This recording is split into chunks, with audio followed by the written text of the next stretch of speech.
ଆଉ ଏକ ନୂଆ କ୍ଲାସ୍କୁ ମୋର ସମସ୍ତ ପାଠକ ମଣ୍ଡଳୀମାନଙ୍କୁ ପ୍ରଥମେ ମୁଁ ସ୍ୱାଗତ ଜଣାଉଛି। ଆଜି ଆମେ ଜାଣିବା କେଉଁ ଲେଖକ, କେଉଁ କବି, କେଉଁ କେଉଁ ଉପାଧି ପାଇଛନ୍ତି ସେ ସମ୍ପର୍କରେ ଆଜି ଆମେ ଆଲୋଚନା କରିବା। ଆଦିକବି ସାରଳା ଦାସ, କବି ସମ୍ରାଟ ଉପେନ୍ଦ୍ର ଭଞ୍ଜ, ବିଦଗ୍ଧ କବି ଅଭିମନ୍ୟୁ ସାମନ୍ତସିଂହାର, କବି ସୂର୍ଯ୍ୟ ବଳଦେବ ରଥ, କବି କଳହଂସ ଗୋପାଳକୃଷ୍ଣ ପଟ୍ଟନାୟକ, ବ୍ୟାସକବି ଫକୀରମୋହନ ସେନାପତି, କବିବର ରାଧାନାଥ ରାୟ,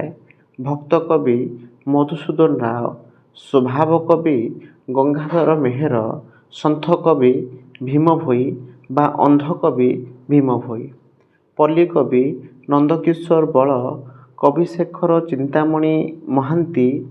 କବିମଞ୍ଜୁଳ କୃଷ୍ଣପ୍ରସାଦ ବସୁ, କାନ୍ତକବି ଲକ୍ଷ୍ମୀକାନ୍ତ ମହାପାତ୍ର, କବିଚନ୍ଦ୍ର କାଳୀଚରଣ ପଟ୍ଟନାୟକ, ଜାତୀୟ କବି ବୀରକିଶୋର ଦାସ, ପ୍ରେମିକ କବି ମାୟାଧର ମାନସିଂହ, ଗଣକବି ବୈଷ୍ଣବ ପାଣି, ଲୋକକବି ଜଗନ୍ନାଥ ପାଣି, ଚାରଣକବି ବାଞ୍ଛାନିଧି ଦାସ, କବିଭୂଷଣ ରାଜକିଶୋର ପଟ୍ଟନାୟକ, ଗାଥାକବି ଗୋଦାବରୀଶ ମିଶ୍ର, ବ୍ୟଙ୍ଗକବି ଗୋଦାବରୀଶ ମହାପାତ୍ର, ବିପ୍ଳବୀ କବି ରବି ସିଂ, ଛନ୍ଦକବି ରାଧାମୋହନ ଗଡ଼ନାୟକ, କିଶୋର କବି ଶ୍ୟାମସୁନ୍ଦର ଦାସ,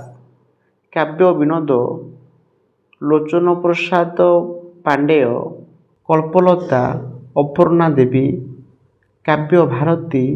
ସୁନ୍ଦରମଣି ପଟ୍ଟନାୟକ, ଅତିବଡ଼ି ଜଗନ୍ନାଥ ଦାସ, ଉତ୍କଳମଣି ଗୋପବନ୍ଧୁ ଦାସ, ଉତ୍କଳ କେଶରୀ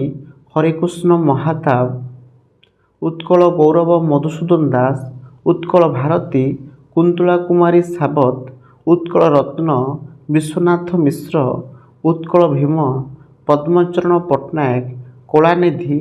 ବାଞ୍ଛାନିଧି ଶତପଥୀ, ଲୋକରତ୍ନ କୁଞ୍ଜବିହାରୀ ଦାସ, ବାଣୀକଣ୍ଠ ନିମାଇଚରଣ ହରିଚନ୍ଦନ, ସୁରମଣି ରଘୁନାଥ ପାଣିଗ୍ରାହୀ, ଭଜନ ସମ୍ରାଟ ଭିକାରୀ ବଳ, ନୃତ୍ୟ ପ୍ରବୀଣା ସଂଯୁକ୍ତା ପାଣିଗ୍ରାହୀ, ସଙ୍ଗୀତ ସୁଧାକର ବାଳକୃଷ୍ଣ ଦାସ, ଗାୟକ ରତ୍ନ ହରିନାଥ, ଗାୟକ ଶିରୋମଣି ନିରଞ୍ଜନ କର, ନାଟ୍ୟ ଭାରତୀ ଅଶ୍ୱିନୀ କୁମାର ଘୋଷ, ନାଟ୍ୟାଚାର୍ଯ୍ୟ ରଘୁନାଥ ପଣ୍ଡା,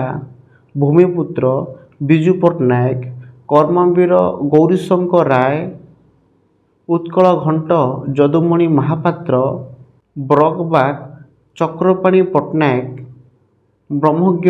ମଧୁସୂଦନ ରାଓ, ଆଶୁକବି ଯଦୁମଣି ମହାପାତ୍ର, ସରସ୍ୱତୀ ଫକୀରମୋହନ ସେନାପତି। ଏ ଥିଲା କେଉଁ କବି, କେଉଁ ଲେଖକ, କେଉଁ ଉପାଧି ପାଇଛନ୍ତି ସେ ସମ୍ପର୍କିତ ଏକ ସାମୂହିକ ଆଲୋଚନା। ଏ ଆଲୋଚନାଟି ଯଦି ପାଠକ ମଣ୍ଡଳୀମାନଙ୍କୁ ଭଲ ଲାଗିବ ତାହେଲେ ମୋ ଚ୍ୟାନେଲକୁ ସବସ୍କ୍ରାଇବ୍ କରିବେ, ଲାଇକ୍ କରିବେ, ସେୟାର କରିବେ ଏବଂ ନିଜସ୍ୱ ଅଭିମତ ନିଶ୍ଚିତ ଭାବରେ ପ୍ରଦାନ କରିବେ।